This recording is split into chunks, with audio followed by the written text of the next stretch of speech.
All right, if we want to start taking a seat,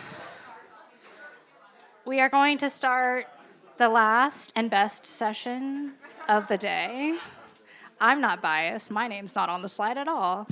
Okay, I am super excited. Thank you guys all for an amazing day. I think this session will be a great way to cap the day. We've talked a lot about teams, we've talked a lot about strategy, we talked a lot about shifting, and I think underlying all of that is what is the process, technology, and operations that support it. And so I'm really excited to have James here to join me. We're going to be talking about how you can think about future pipeline capacity through technology and systems. Welcome, James.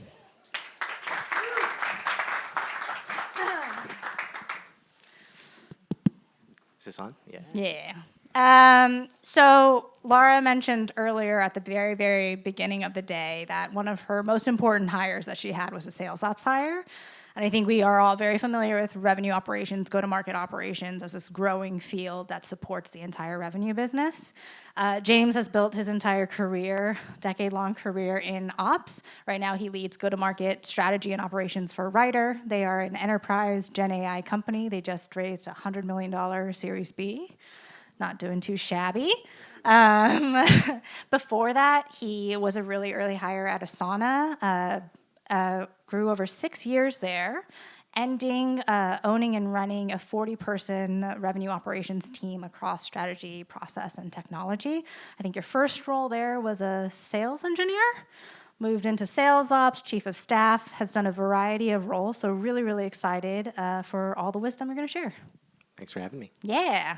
All right, so let's just start real simple. Go-to-market operations, that's your title, strategy and operations. What do you do at Writer? What is that? Yeah, that's a great question. So just Writer real quick. Actually, Writer is focused on building generative AI applications for enterprises, right? So think like Global 2000, right? So when I started, it was actually framed as a product-led growth company. And I was like, oh yeah, that's gonna be great. And this was prior to this, had a different product. And one of the things that I sort of asked for in that negotiation of joining the company was like, all right, here are my conditions, right? So I gotta own business operations, revenue operations, and like business technology. And I wanted to own business operations and business technologies because solely for the reason of like not wanting to ever build those teams for as long as possible. But those are the teams I own. And I started when we had one seller and one head of sales, and we've been scaling it out since. And so, but we're Series B. You know, I started at about $1 million in revenue. At Asana, I was at 15 to 500. So I feel like I've connected the dots from $1 million to 500, and so it's been a lot of fun. Awesome. So I think Forbes had an article earlier this year that said revenue operations is the fastest growing job in North America.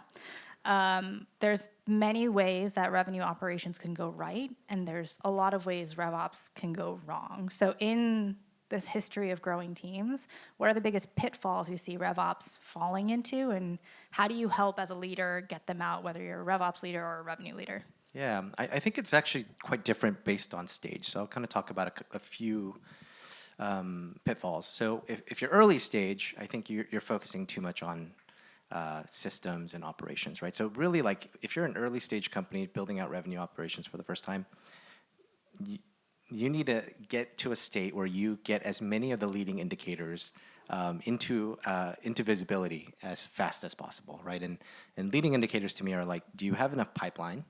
Do you have enough capacity? Do you have enough accounts, right? That's the ICP conversation. Like, do you have enough accounts to work, and are they saturated? And then what's your sales velocity, right? Or pipeline velocity, whatever velocity metrics you want. That is kind of singularly what you're focused on when you're building revenue ops early on. Later on, I actually think that it's about flattening the organization. So, you know, I'll give you a really clear example. I remember at Asana, we were getting to about 100 million, and there was like a dreaded phrase that kept floating around the organization. It was, hey, IPO readiness. IPO readiness. Everyone, we got to get ready for the IPO. And I remember the distinct moment where I had to give up technology and like systems, and we gave it to a business technology team. It's like a development team. And from that moment on, we slow down our velocity so much. And I think for larger organizations, I've seen this trend of we've taken the same approach that we take with like the revenue teams, right? Revenue teams like, hey, focus and segment it out. You have specific roles and functions, like you have an account executive, and they do this specialized thing. I think that is a recipe for disaster for if you want efficiency and velocity in revenue operations. And so what I see a lot in larger organizations is if you got strategy people, you got ops people, you got commissions people, you got enablement people, you got systems. And what you end up having is you end up having people that just singularly solve that problem from that perspective, right? So, they see a problem, like, we're going to change the comp plan. Like, don't fuck with people's comp, oh, that's a last resort thing, right? Like, don't do that, right? But that's all they have in their toolkit, and they're going to fix that thing, right? So, for me, what I'm so excited about is and one of the things I really wanted to build was how do you have all of that integrated in one organization so that one team is accountable for translating strategy into actual day-to-day operations where the field actually feels that, right? And like if something's not working, you got one team accountable for that. So that's what I'm excited about as far as trends. That makes sense. And you just said like where a field team can really feel that the ops team is working. When an ops team is humming the way that it should, what does that look like to a revenue team? What does it look like to the sellers, to the leaders? Like, what's good look like?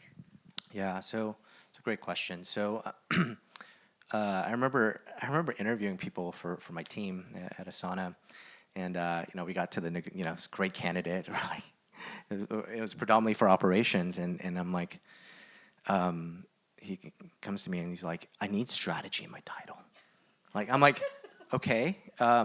We can do that, but like, why is that so important to you? It's like, because that means that I'm important. It's like I'm important. I'm a part of really important conversations, and when I actually think that when an operations team or a go-to-market operations team is really humming, it's actually less of an emphasis on strategy or even the technology, right? It's actually more on operations. So I'll give you an example, right? So one of the things that we do, right, at Writer, we're about 20 million in ARR, and we got to ramp. We got to ramp lots of reps. We need pipeline, right? And our CEO said, we're showing these models of pipeline and velocity, and she's like, this doesn't matter to me. Like, this doesn't actually move the needle. What we actually need is every single rep to have enough pipeline. So one of the things that we actually do is every time a new hire starts, we start a Slack channel for them that's called like Wendy Pipe. And we have SDR leaders in there, marketing leaders in there, the CEOs in there. We're figuring out where are their accounts. We're running events specific to that rep. And we're trying to get in 60 days, how do we get to a point where they have enough opportunities and meetings that they have enough at-bats, but they're also able to be on pace to ramp, right? So that's the level of precision that I think revenue operations should be humming at. Honestly, if your revenue operations team isn't listening to just as many gong calls as the revenue leaders, like too pie in the sky, right? I think too disconnected from reality. So, I think when you've got the less emphasis on the strategy, less emphasis on just like building cool technology, but how does that actually translate to real tangible results for the field? That's when you know it's humming. That's interesting because I think a common problem or like pain that RevOps feels is that they're under a massive amount of tickets or requests or like this is broken or I can't change this field and I'm getting an error. RevOps, solve this thing for me, or I can't log into Salesforce anymore. Solve it for me. How do you both move an organization away from seeing that as RevOps responsibility, and then how do you also mature your RevOps team to be like, I need to step away from that. That's not what drives this business forward. Yeah, I think part of it too. One of the things I was at Asana, and I felt like our whole team was working so hard. We had a 40%, 50% organization with tons of contractors, and we felt like no matter how much time we spent, it felt like we were stuck in the mud. Like we were always behind. Endless tickets, systems are broken. We're trying all these things, and ultimately, what I realized in retrospect was that a large part of it was that we were just misaligned from an ICP perspective. We were misaligned from a focus perspective. So we were trying to do product-led growth, moving up market, building international. We're just doing way too much. And so ops was just, I think, honestly, there was actually nothing that we could do at the operational level to get out of the weeds because we were just doing everything all at once everywhere. 2010 or 2021, right? So just grow at all costs, burn as much money. And so just being, I think when operations is connected to strategy, we don't live there, right? But we are representing what is happening in the field and being able to translate that for FP&A and, business operations or the executives, right? Like that is one of the critical things. I wish I had done a better job of spending less time on the operational metrics and spending much more time around ICP and defining that for the organization at that scale. And so that's a big part of it. Also, honestly, I'm very bullish on AI, right? I do think AI will change. I'm working at an AI company, but I really do think it will change the way that revenue operations operates, and we're not having to chase down everything as far as deal hygiene and all that good stuff. Nice. Okay. What's interesting is that you talked about the answer before this, how as an ops team you support pipeline for every new rep that starts at Writer, and you guys are an enterprise go-to-market motion, so it's deeply important that rep ramps fast, that they're solid, and that they can sell. Asana, totally different model from the start, very product-led, and kind of that did the shift up market. What were any similarities that you see between those two and how you support revenue teams, or it's just key differences in an true enterprise motion versus product-led? Yeah, I don't see a lot of similarities. You're wildly different. Yeah, wildly different. I've been thinking a lot about enterprise. So it's actually really interesting. So I joined Writer, and they're like, yeah, you're the perfect fit because we're going to do product-led.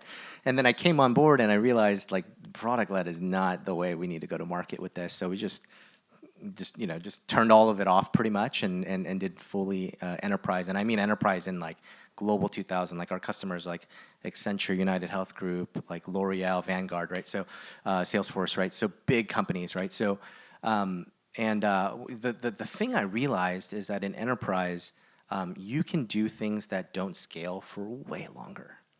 You can do it for way longer. And in PLG, you're thinking programmatically, right?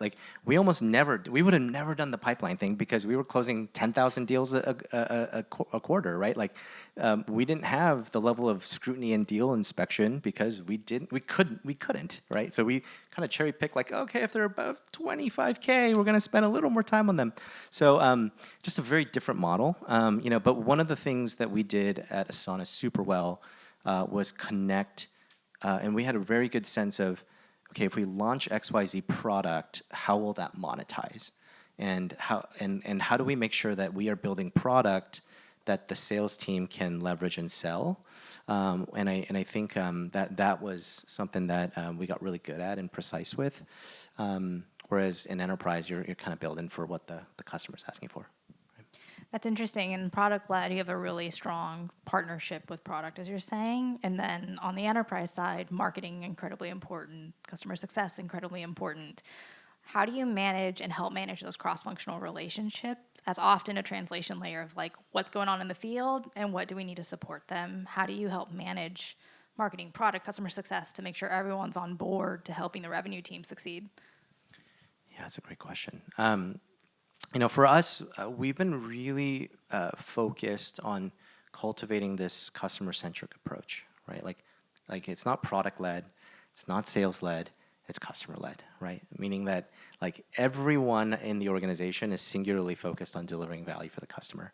So our CEO, one of the things she says is, my expectation is that we sell a customer and they get deployed in 30 days, and then they are willing at the end of 30 days to give us a customer reference, right? That's what we're aspiring to, right? So that's the expectation and the level that she holds every organization to. We're not there yet, by no means, but it does create this clarifying mandate for the whole organization to say, like, actually, it doesn't matter that sales is experiencing this thing, or this is not perfectly fit, with how customer success, we haven't worked with this type of customer before.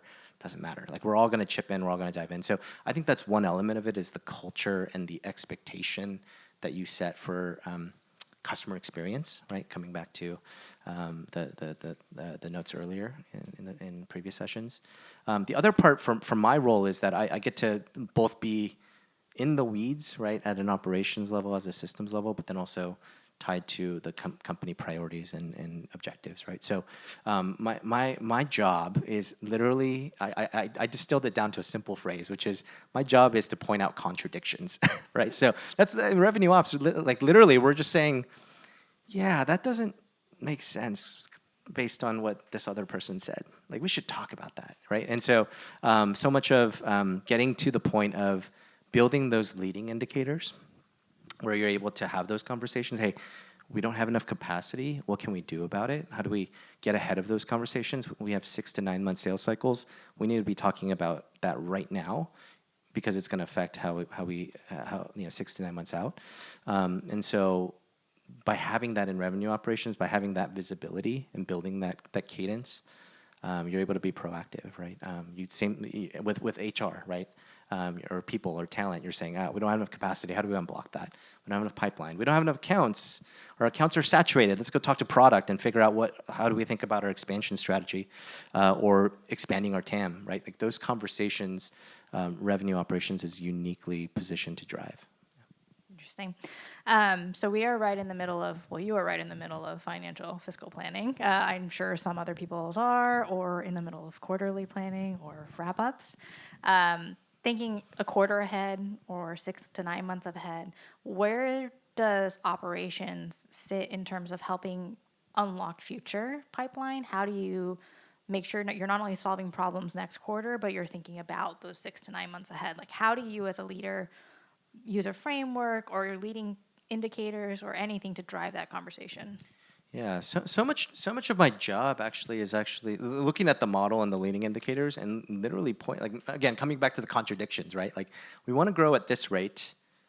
Can we approximate what's going to fill that gap, right? Like, is it because our deals are getting larger? Like, a lot of it's wish casting, right? Like, we want it to be 10x growth, right? And then you're like, wait, so how does that happen? Like, what are the drivers, right? And so much of my conversations is like pointing out the obvious and actually putting feet to fire and saying, like, what are we actually investing in? What are the bets that we're actually making to fill in the color of that 10x growth rate that we want to see, right? And so part of it is that, right? And that forces the conversation for the organization to say, okay, we gotta put a number to product, right? Product just can't launch whatever they want.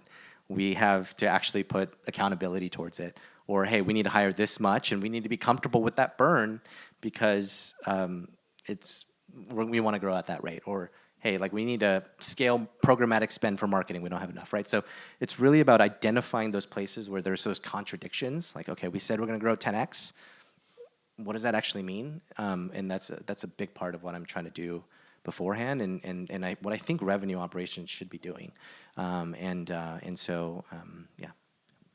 Got it. And when you think about having those conversations, there's obviously, like, 5-year plan, that's that 10x growth, or maybe 1-year plan for that 10x growth. And then the year plan, and then quarterly. How often do you spend in all of these planning sessions? Or do you think that planning time is effective, going far, helps align, drive focus? Or is there a level where you're like, we got this, we just got to move now? Yeah, great question. So I'll give you an example. At Asana, we spent 6 months doing annual planning. And like, literally, it would be like July. I mean, that tells you how inefficient it was. It would be July, and my wife would be like, oh, it's annual planning season, like, bye. Like, I'm not going to see you for 6 months. And it was like just absolutely horrendous. And like, part of that was just like, we were trying to do too much, right? And so, I think that's a big part of it, was like, we were trying to do, scale product-led growth, international sales-led growth, enterprise, multi-product, and it's just like, that made that so complex. And so, I think, you get diminishing returns for sure. And I mean, I just remember everyone being so burnt out at the end of that. It's like, okay, now we have to go execute the plan, you know? And so, you know, I think having it really, like, I think there is a sequence that makes sense, right? I think there's a lot of great frameworks there, but to me, it really does start with, like, financial, like, what do you want the numbers to look like, working backwards from there, but also, like, what do you want to build? What problems do you want to solve for customers, and then working backwards from there. You can fill out, everything else is like a math equation, more or less, but I think it comes down to, like, the market landscape, what product do you want to build, what moat do you want to defend and grow. Those conversations I find that typically don't happen early enough in the process, and then you're trying to force a financial model to work in the absence of the things. I think that's when planning processes take a long time and feel unnatural. So it's about just getting those conversations teed up beforehand. That makes sense. Hopefully not 6 months ahead. That's rough. One more question, and then we'll go out to the audience. You just said you love AI. You work at AI. Endgame loves AI. What are you excited about AI in your world? And what do you think is overrated? Yeah, great question. Actually, funny story. That picture of me, I don't own that shirt, so that's AI right there. It is. Yeah, and you know what's funny? I was trying to build my confidence for this, and so I was showing my wife. I was like, "Look, there's Joe Montana. There's me on there," and she starts laughing, and I'm like, "Okay, it must be the shirt." And she's like laughing. I'm like, "What are you laughing about?" And she's like, "That's not your neck." She's like, you have no neck. That's a really long neck right there. You're like 3 inches taller in that picture. And so I compared it to my LinkedIn photo, and I was like, you're right. That's a really long neck. That's actually not my neck, folks. It is generative AI behind it. That yes. is generative AI, folks. And so it's really exciting. I'm really excited about the technology. It can make you 3 inches taller. Living the dream. So generative AI. I am so excited about where this is headed. I mean, I feel like I'll talk about. I mean, the stuff that's coming out. Like I keep coming back to. I remember when iPhones first came out, and like some of the websites didn't work. It was like Flash versus like HTML5. I don't remember the specifics, but it was like you'd go on some websites and just like not mobile responsive, and it was like terrible experience. That's where we are in the AI process, and just like now we've got these like super devices in our phones that do all this stuff. That's where AI is headed, and you know, we at Writer, we've actually built our own foundational models, so we don't rely on OpenAI or anything like that. And the things that come out of our R&D teams are just truly staggering, right? Like it's kind of scary. So that's where I put it at that. But I think where we are from a sales tech perspective, right? Like when I think about where we are in the journey, there's really like 4 things that I see as what AI is doing today, right? So it's really good at summarizing, like mass amounts of information, distilling it down. Then you've got search, right? Like knowledge base, being able to find specific information, summarize it for you. Then you've got like content creation, right? And then the last piece is translating something very complex into like natural language queries, right? So those are the 4 areas that I think AI is actually like very good at right now. A lot of other things will need to catch up. So what does that mean from a sales tech perspective? I think a couple things. I think the natural language processing, or like the natural language query stuff, is interesting. Like I keep thinking about CPQ. Like CPQ is always like the worst implementation of all time. It's like horrible. I think Asana's is still not done. It's like 3 years later. And like CPQ is so complicated, right? Because a sales rep literally wants to go in there and say, you can ask a salesperson like, what quote do you want to build? And they're going to be able to like tell you what it is, but then they're trying to translate it into how the CPQ works, right? And so I think there's a whole lot of sales experiences that's going to be more anchored around like natural language queries, right? Like say it in human speak, and then stuff will happen, and here's your quote, right? Here's your forecast, right? There's going to be a whole lot that happens from that perspective. The second thing, you know, and then there's a whole lot around like data, hygiene, cleanliness. I'm very excited about that, right? Like good data means you get better forecasts and predictive, and you're just getting great feedback loop.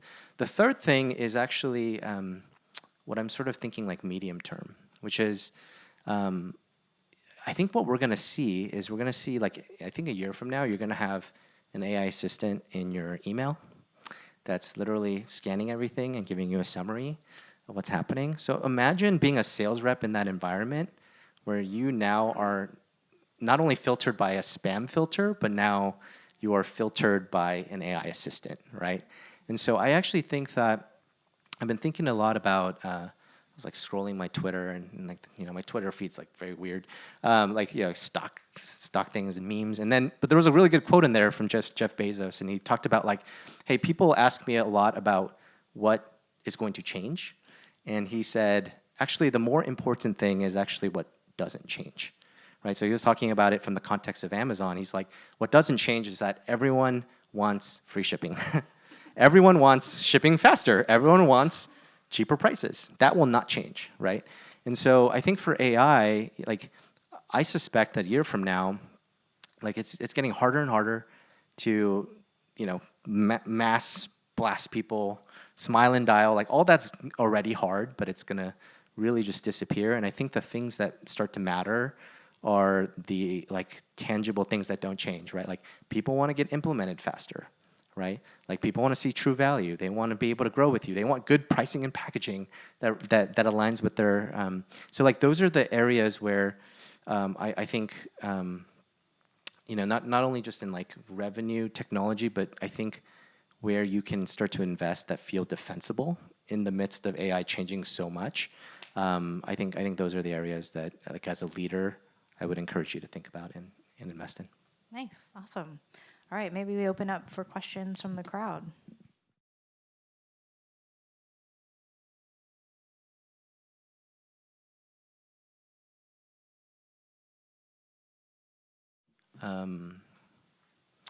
Yes.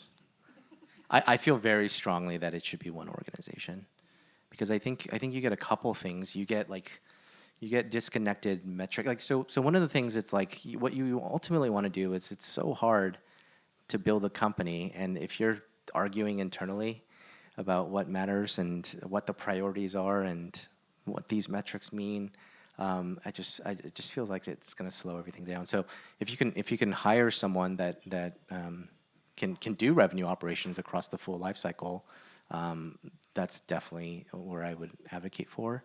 And I think, like, for example, like, I'm still the only. We've hired one marketing ops person that reports to me. But I'm the only ops person. We have no full-time finance person. We have no business operations. We have no system. So, like, one of the things that I think is so unique about kind of where we are in the revenue operations lifecycle, when I compare it to my early days of Asana, is that the software is so good now, right? We got Fivetran, we've got Endgame, we got so many tools where, like, a dummy like me can build a modern data stack without really knowing any SQL, right? Like it's just like, the HubSpot has made it so easy, right, to build out marketing automation. So just the simplicity that's been built out in the technology stack has made it, I think, easier for you to have a centralized function, because you're not spending as much time trying to, like, recreate the wheel, so to speak. So that's how I think about it.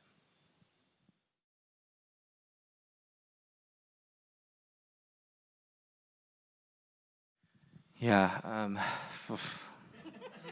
It's great. It's a great question. Well, I think, I mean, we didn't figure this out at Asana, just very candidly. It was we had silos of data. So you've got, like, you're looking at data here, it's different from here. What the customer sees, is, like, as far as usage metrics, is different. So,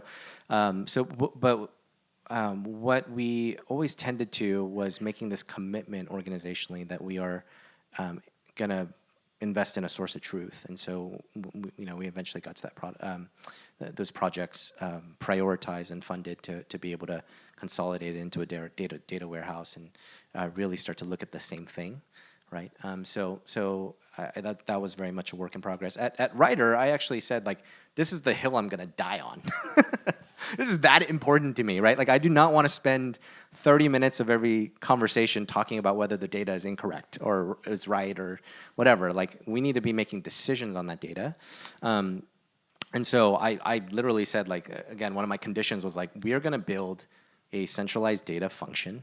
We are going to build it in a way where, we're taking all the product data, we're pulling every CRM and marketing automation data, but we're going to build data products, right? So ultimately, yes, we can get things like KPIs and dashboards, but really this team is focused on how do we get our field team to be able to leverage this data for insights to better serve the customer. How do we create data products in the product itself to drive like business value for the customer? And so, so that's kind of what I've done to, but it's really around like, for me it was that it was because I had a lot of it was a lot of conversations with our CTO and selling that vision of, okay, what could building data products look like? Like, what value could we create, and what is actually like the right architecture to be able to do that? What is the right team structure? Like, we had to work through a lot of that, but it was first like selling them on like, no, because like no one gets excited about more dashboards, right? Let's be real, right? Like if you're just saying like we're gonna get more dashboards so we can bug more people, like, no, that's not that exciting. But when I reframed it as like, we want to create data products for the organization, how can we partner to do that? There was much more of an openness, so that's something I'd recommend.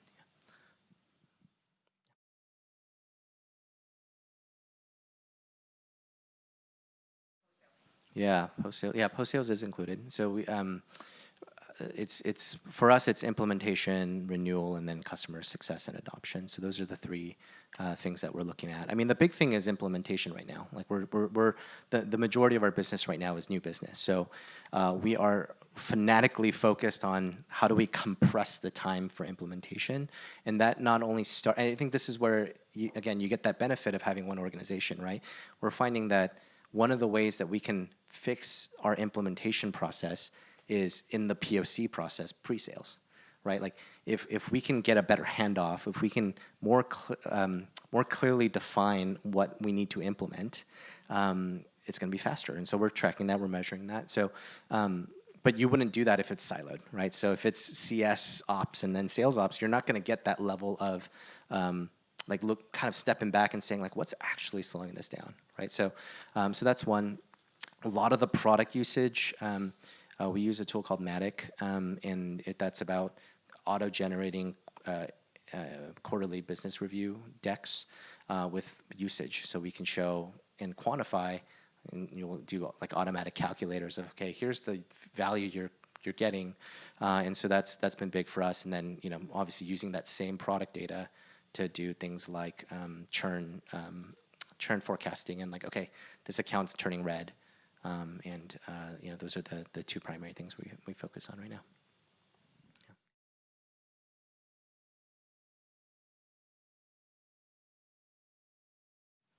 Yeah, I mean that's my comp plan, and I'm tied to revenue. So I don't think it makes sense because ultimately the revenue operations team does get siloed because it's really skill based, right? Like it's really hard to hire generalists that are good at commissions and account planning and marketing ops, and so you end up having kind of silos. But like for me as someone that is leading the function, I'm tied to the revenue, and actually like a pretty healthy portion of it is tied to that because, but it has to make sense, right? Like they have to be able to drive the number, right? So like when they said, oh, IPO readiness, we're going to take away technology and systems from you. What that meant was when things weren't working and every sales rep was pissed off, I would have to go do a roadshow and listen to everyone yell at me, but then not be able to do anything about it, right? So like that didn't make sense, right? Like I couldn't drive the number. I couldn't drive faster implementations for technology. I couldn't fix the problem. That doesn't make sense. I mean, that's literally you're just torturing this person. But like if they have full accountability from strategy to execution, yeah, absolutely. They should be accountable for delivery of those projects. Like they should be tied to that revenue growth. They should be tied to velocity, right? So, yeah. And I'll give you like another good example. I remember at Asana, when we would do RFPs for software, it would be, hey, if it's not Salesforce or it's not NetSuite or like these huge organizations, we're just not going to look at it. And it's like, well, how long is the time frame for that? It's like 2 to 3 years. Like, well, like there's a misalignment of incentives there, right? Because when you start to break it out into just a technology-only function, it becomes about risk management, right? And instead of velocity and accelerating your sales process. So I think there's kind of multiple avenues there where it's like, yeah, that systems team has to be in the same organization as the ops function, because then you're able to drive that full funnel. And the systems have gone so much better where you don't need custom development. Like SaaS is pretty cookie cutter, right? So unless you have some crazy consumption model or some very bespoke thing, like for the most part, you're able to get 90% of the way there. And so you've really eliminated the need to silo those functions. So if there's an opportunity to pull those together in some capacity, even at an incentives level, I think that's a great way to create efficiency in the org. Yeah.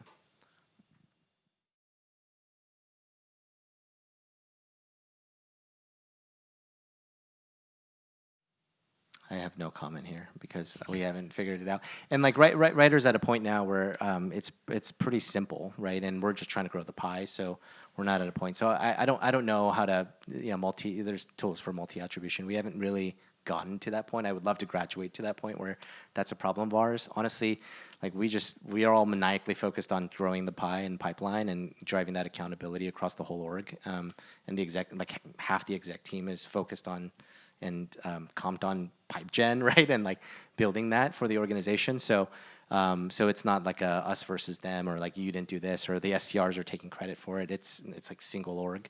So that's how we solve for it today. And Asana, I mean, we had no idea. So it was coming in, and we didn't care.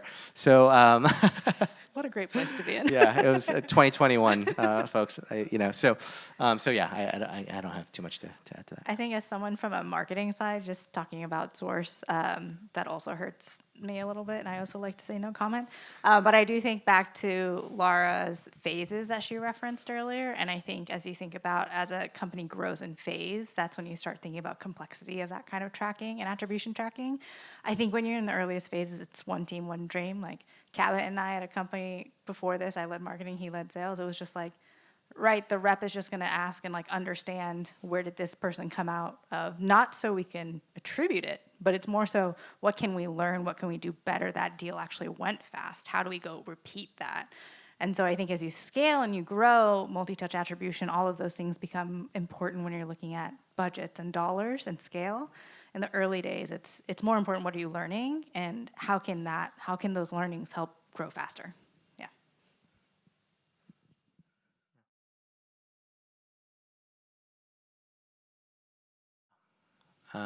So yeah, my background's interesting because I had a crazy career growth and got to work kind of all the way up really fast, right? So, and I was a salesperson before that, door-to-door sales before that. Like it's like ingrained in me. I was actually never a good seller, but like process and operations oriented. So, honestly, for me, I think revenue operations because a lot of the tooling and infrastructure has become so much better, I do think that the model is a jack of all trades type of person. Like I actually am not that good at a lot of stuff, right? It's like, but I can learn stuff really fast and look at the trend or the forest from the trees, right? And I'm willing to have hard conversations like this doesn't make sense, or like you guys aren't talking to each other like you should talk to each other, so that's I don't know how to find that model per se. I don't think there is like a prototype, right? You can't be like, oh, just get someone from finance or someone from consulting, right? Like, but I will say that one of the questions that I ask for operations folks is that question of like, what's the last gong call you listened to, and what did you learn from that, and how did you unblock the team? Like, what's the trend that you saw? Right, and if they're like, oh, I haven't listened to one, or I don't really know, like you're not operational enough for me, right? Like you're too you're too high level, and so I think there's absolutely something there where it's just like you in the interview, you really have to try to identify, can they think broadly? Do they have business acumen? Can they learn stuff really fast? If you've seen them jump within the same organization into different roles and be able to be successful in those. And then yeah, are they willing to roll up their sleeves and get in the mud and be friends with sellers, and also, you know, have them, you know, cry and like listen and like, you know, be in that position where they're really kind of like servant-minded, right? And so so I think there's an element of that. The compensation piece, Alex, I'm curious how you can you clarify that?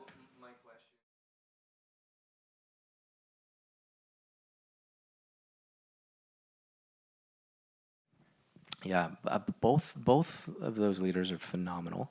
I think both of them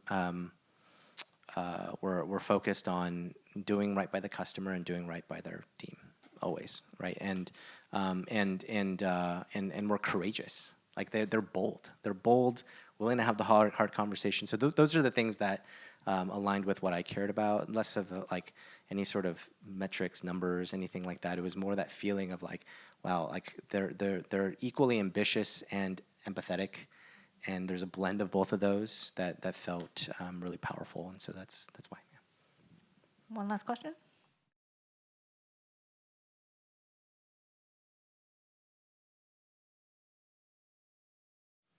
Oh, that's a good one. Yeah, like I think FP&A and RevOps have to be like hand in hand, right? Like it can't be them building their own thing, RevOps building their own thing. So ultimately, it's like you have built enough of that relationship and that trust, and also the data, right, that you trust, that you can actually say like these are the same assumptions that you're making in the model. Like that's the ideal, right? The ideal is that you're not saying like, oh, we're taking a different methodology, top down, different set of assumptions. But you know, at the end of the day, like we're FP&A is accountable for building a plan that keeps you both on track, and they're accountable for all of the things like you know the metrics and the operating model. So at some point you can't strong arm them. But really for me, it's about how do you build that relationship up front and early and consistently, and have that dialogue so that you have informed how they're thinking about the plan and their drivers. Because you know I've looked at a bunch of FP&A models. They're high level, right? They're taking broad sweeping assumptions. So that to the degree that you can say actually like that's not the main driver of the business.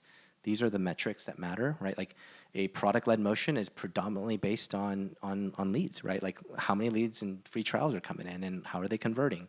It's not a capacity-based model. So if you're applying a capacity-based model, like let's scrap that. So it's just about like, okay, how are they approaching it? Can you align on the methodology, and then can you drive a shared understanding of the underlying assumptions?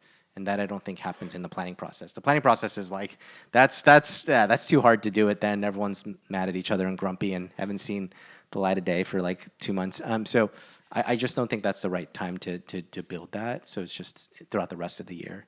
It's about you know, doing that. And then the last thing I would say as a leader, if you are in RevOps, like it really does make a difference when it's not their model. Like, oh, it's their assumptions, their model, that it's their fault that we're under, like their plan is too aggressive, you know, like that's so toxic for the organization. So it has to be like, no, like I've built enough of a relationship that I have conviction, and I can communicate that conviction to the rest of the revenue organization and say like, no, this is our plan. So like at some point we disagree and commit, and we decide on it, and like we have to go execute, right? So it's just what I would say on that. Yeah. Awesome. Well, thank you so much, James, for coming out of your financial planning hole to come spend time with us, and appreciate all your time. Yeah, thanks, folks. Thank you, Appreciate guys. it.